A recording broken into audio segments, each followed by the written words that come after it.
శ్రీరామచంద్ర ప్రభుకి, సీతామాతకు, ఆంజనేయ స్వామికి నా హృదయపూర్వక ధన్యవాదాలు తెలుపుకుంటూ, సమస్త గురుమండలికి నా హృదయపూర్వక ధన్యవాదాలు. ఇంత చక్కటి జ్ఞానాన్ని మనందరికీ అందించిన డీనా మిరియం గారికి హృదయపూర్వక ధన్యవాదాలు. సీతాయనం చదువుకుంటున్నాం మనం.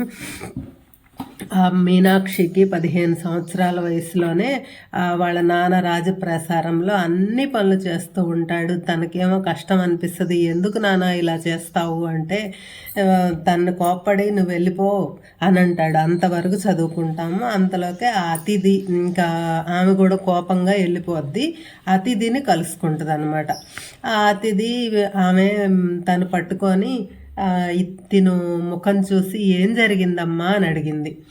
ముఖద్వారం వద్ద మోకాళ్ళపై కూర్చుని ఆయన కడుగుతుంటాడు వాళ్ళ నాన్న మోకాళ్ళ మీద. ఆ రోజు ఆ పని మనిషి రాలేదు, అందుకని మోకాళ్ళ మీద కూర్చొని ఆ నేల తుడుస్తూ ఉంటాడు. అది ఆయనకు ఇబ్బందిగా ఉండటం నేను చూశానంటే, ఆయన అట్లా వంగబడి తుడవటం ఆయనకి ఇబ్బందిగా ఉంది అని మీనాక్షి అనుకుంటుంది. కానీ తిను మాత్రం బాధపడుద్ది. తను ఇబ్బందిగా ఉంది అని అనుకుంటుంది. కానీ ఆయనకేముండదు, ఆ పని చెయ్యాలి నేను అనే ఉద్దేశంతో ఆయన ఉంటాడు. కానీ ఆయన నా మాట ఏం వినిపించుకోలేదు. గచ్చును శుభ్రం చేయటానికి ఇంకెవరన్నా లేరా అని అన్నాను, అయినా సరే ఆయన రావట్లేదు అని అతిథికి చెప్తుందనమాట. ఆమె అనంగీకారంగానే నెమ్మదిగా తలపట్టుకొని, ఈ పని చేయవలసిన స్త్రీ ఈ పొద్దున్నే వెళ్ళిపోయింది. మేమందరం త్వరలో రాబోతున్న మహారాజు గారి అతిథుల కోసం సన్నాహాలు. రాజుగారేమో అక్కడ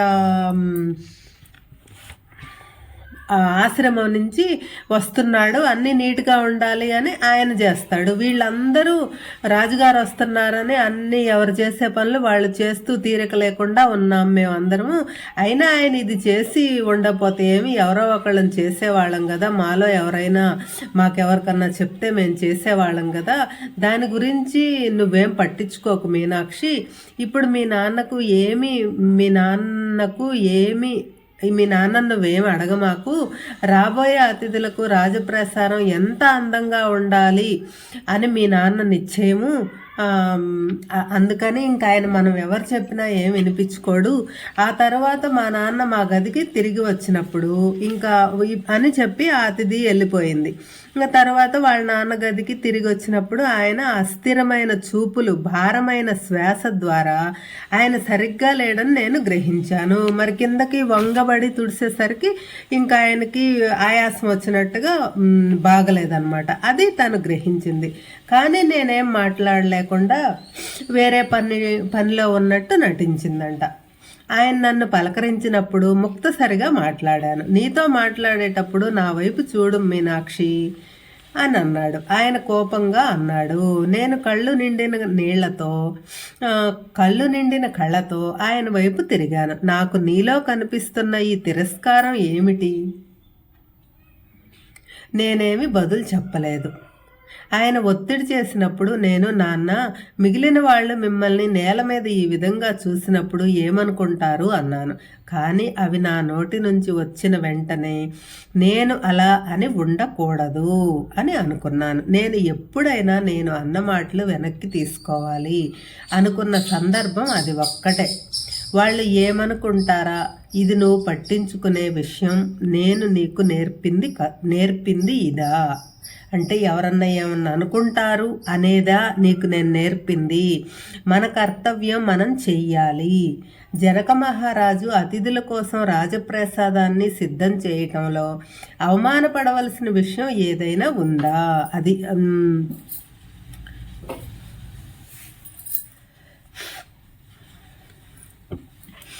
ఆయన స్వరంలో నా పట్ల తిరస్కారం ప్రతిబింబిస్తుండగా, నిన్ను చూసి నేను ఆశ్చర్యపడుతున్నాను బిడ్డ అన్నాడు. అక్కడ ఆపాలని నాకు తెలిసి ఉండవలసింది, కానీ నేను ఆగకుండా కానీ నాన్న, దానివల్ల నువ్వు పడే ఇబ్బందిని నేను చూశాను. అది ఆయన తుడుస్తుంటే కూతురు తట్టుకోలేకపోయింది, వంగబడి తుడుస్తుంటే తట్టుకోలేకపోయింది. నువ్వు ఇంత ఇబ్బంది పడుతూ ఎందుకు ఆ పని చేస్తావు అని అడిగింది. కానీ అక్కడ ఆ పని చెయ్యాలి, వచ్చే అతిథులకు అంతా నీట్గా ఉండాలి అని ఆయన చెప్పారు. ఎవరైనా యువపరిచారకులు అంటూ ఎదిరించింది. ఆయన మళ్ళీ మధ్యలోనే ఆపుతూ, అవును, ఒకానొక యువపరిచారికను చూపిస్తాను. అవును, యువపరిచారికని పెట్టచ్చు కదా అంటే, అవును, ఒక యువపరిచారికను చూపిస్తాను అని ఆయన చెప్పే పరిచారికను నేనే అయి ఉంటాను. ఆయన ఆ మాట అనేసరికి తను వెంటనే, ఓహో, ఆ యువపరిచారికను నేనే అయి ఉంటాను అని తనకు తెలిసిపోయిందంట. నీకు ఏమైంది మీనాక్షి అన్నాడు ఆయన. నేను బదులు పలకలేదు. నేను పొరపాటు పడ్డానని నాకు తెలుసు.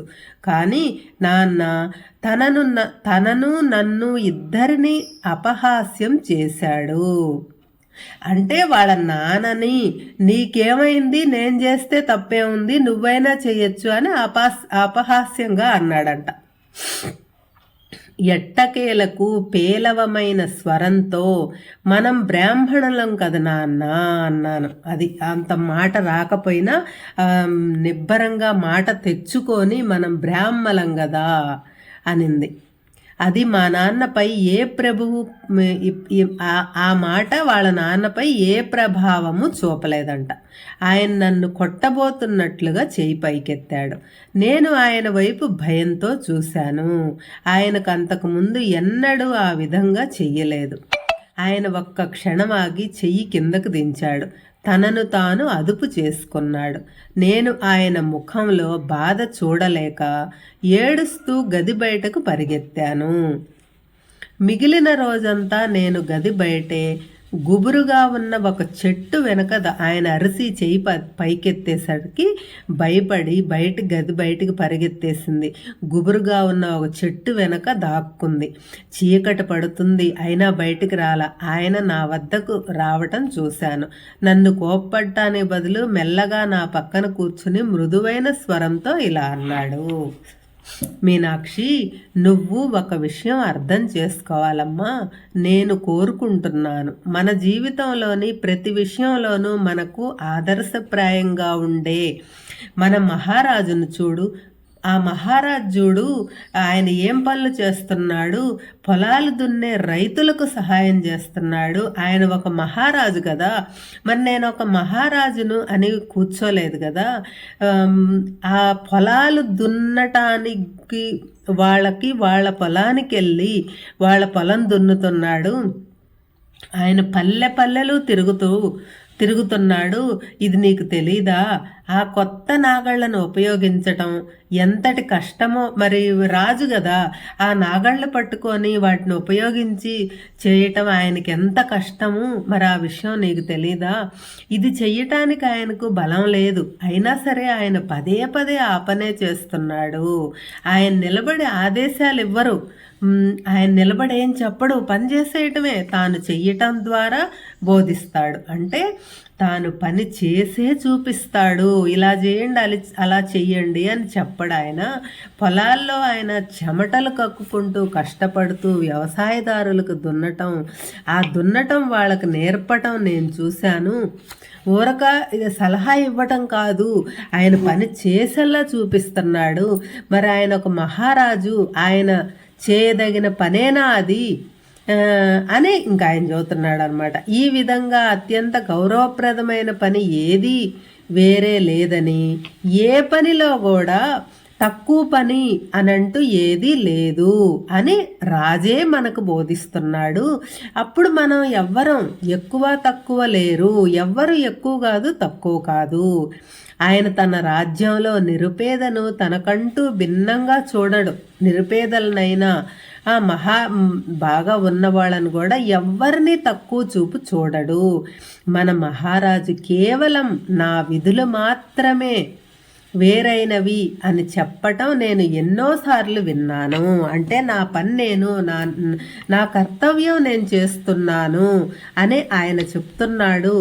మన విధి ఈ రాజప్రాసారానికి కావలసిన చేసి ఆయన శ్రమను, మిగిలిన వారి శ్రమను తగ్గించటం. దాని వలన ఆయన సులభంగా మనల్ని పాలించి నిర్దేశిస్తాడు. అది ఆయనే అంత కష్టపడుతున్నాడే, నేను మహారాజును అని కూర్చోలేదు.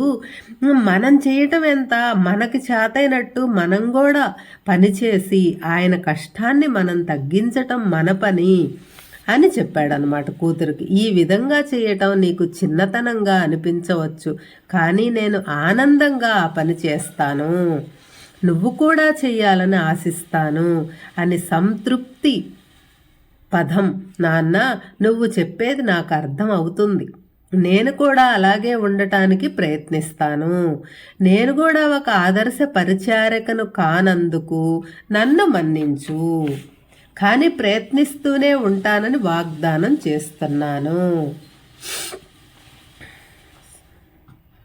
నయమే, ఆయన నా పట్ల కోపంగా లేరు, కానీ నేను ఆయనలాగా లేనందుకు నిస్పృహ ఉంది. నేను ఈ ధోరణి మార్చలేను. నీకు మంచి మార్గం మాత్రమే చూపుతాను. నీ ఆలోచన విధానాన్ని నువ్వు మాత్రమే మార్చుకోగలవు. నువ్వు నీ క్షేమం కోసం ఆ విధంగా చెయ్యాలని నేను ప్రార్థిస్తాను. ఆ రోజు మర్నాడు తర్వాత నా హృదయం చాలా భారంగా గడిచింది. మహారాజు వారి అతిథుల రాకతో ఉత్సవ వాతావరణం నెలకొన్నా నేను భారం అనుభవిస్తూనే ఉన్నాను. అయితే అతిథులు వెళ్ళిన తరువాత అది మరింత పెరిగింది. మా నాన్న రాజప్రసాదం తుడిచి ఇతర కష్టమైన పనులు చేసే పరిచారకుడు తీవ్ర అనారోగ్యానికి గురయ్యి ఇక రాలేడు అని చెప్పి నేను ఆ పని చేస్తాను. అంటే ఆయనకి ఓపిక లేదు, పెద్దవాడైపోయాడు, పని చేయలేకపోతున్నాడు, ఆయన అనారోగ్యంగా ఉన్నాడు అని చెప్పి నేనే ఆ పని చేస్తాను అని అంటానేమోనని ఆయన ఆశగా నా వైపు చూశాడు. తండ్రి ఆ మాట అంటానేమో అని ఎంతో ఆశగా ఆమె వైపు చూశాడంట, కానీ నేను ఏమీ మాట్లాడలేదు. అప్పుడు ఆయన, మీనాక్షి, ఆ పరిచారకునికి అప్పగించిన పనులు నిన్ను చేయమంటున్నాను అన్నాడు. నేను ఆయన వంక నిర్ఘాంతపోయి చూస్తూ తల ఊపాను. ఇంకా ఈమె చేస్తాను అని అనదని నువ్వే చెయ్యి అని చెప్పేశాడు. ఈయన చెప్పేసరికి ఇంకా నిర్ఘాతపోయింది, ఇంకా తల ఊపింది ఇంకేం చేయలేక. ఆయన నన్ను శిక్షిస్తున్నాడా, ఆయనను ప్రశ్నించడం అంత అనుచిత చర్య, ఆయన నన్ను అవమానించాలనుకుంటున్నాడా? అనేక వారాలు నేను నేలను తుడిచే నీళ్లతో నా కన్నీళ్లు కలిశాయి. అది ఏడుస్తూనే తుడుస్తూనే ఉంది. నన్ను శిక్షిస్తున్నాడా, నన్ను అవమానిస్తున్నాడా, నన్ను ఎందుకు మా నాన్న అర్థం చేసుకోవట్లేదు అనే బాధతో తుడుస్తూనే ఆ నేలను తుడిచే నీళ్లతోనే ఈమె కన్నీళ్లు కూడా కలిసిపోయాయంట. మధ్య మధ్యలో నా పనిని పర్యవేక్షించటానికి మా నాన్న వచ్చి దానిలో తప్పులు పట్టుకుని మళ్ళీ మొత్తం పని చెయ్యమనేవాడు. ఆమె బాధపడుతుందా, ఆమె ఎలా చేస్తుందా అని ఆలోచించలేదు తండ్రి.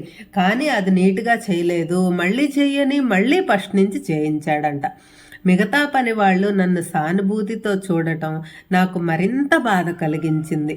కొన్ని నెలల తర్వాత అతిథి నన్ను రక్షించటానికి వచ్చింది, కానీ ఏ ప్రయోజనం లేదు, పనుల మధ్య ఏ భేదము లేదు అని ఆమె తెలుసుకున్న తర్వాత ఆమెకు వేరే పనిని అప్పగిస్తాము అని మా నాన్న చెప్పాడు. ఆమె వద్దు, ఆ పని చెయ్యలేదులే, ఇంకా చాలు చేసినంత వరకు అని అతిథి వచ్చి వద్దు అని అంటే అలా ఏముండదు, పనిలో ఏ భేదభావం లేదు, అది ఆమె చక్కగా నీట్గా ఆ పని చెయ్యాలి, అది నేర్చుకోవాలి, అప్పుడే వేరే పని ఆమెకు అప్పగిస్తాము అని ఖరాఖండిగా వాళ్ళ నాన్న చెప్పేశాడంట.